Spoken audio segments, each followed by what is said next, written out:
নমস্কার, আবহাওয়া কেন্দ্র আগরতলা থেকে প্রচারিত ত্রিপুরা দৈনিক আবহাওয়া বার্তায় আমি সৌম্য সাহা আপনাদের সবাইকে স্বাগত জানাচ্ছি। প্রথমে আমরা দেখে নেব গত ২৪ ঘন্টার জেলাভিত্তিক বৃষ্টিপাত। গত ২৪ ঘন্টায় ত্রিপুরার সব জেলাতে শুষ্ক আবহাওয়া পরিলক্ষিত হয়।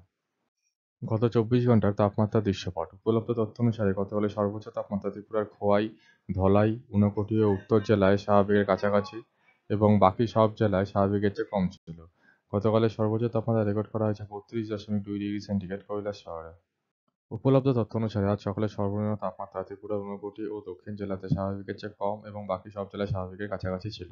আজ সকালে ত্রিপুরার সর্বনিম্ন তাপমাত্রা রেকর্ড করা হয়েছে ২১.০ ডিগ্রি সেন্টিগ্রেড কৈলাস শহরে।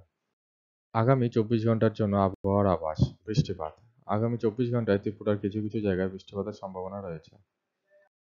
সতর্কতা। ত্রিপুরার সব জেলার কিছু কিছু জায়গায় বজ্রবিদ্যুৎ সহ দমকা হাওয়ার যা ঘন্টায় ৩০ থেকে ৪০ কিলোমিটার গতিবেগে হওয়ার সম্ভাবনা রয়েছে।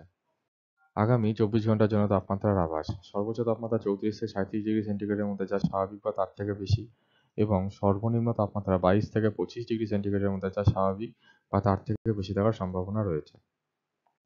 আমাদের পরবর্তী দৈনিক আবহাওয়া বার্তা প্রচারিত হবে আগামীকাল অর্থাৎ ১০ই মে ২০২৪। ধন্যবাদ।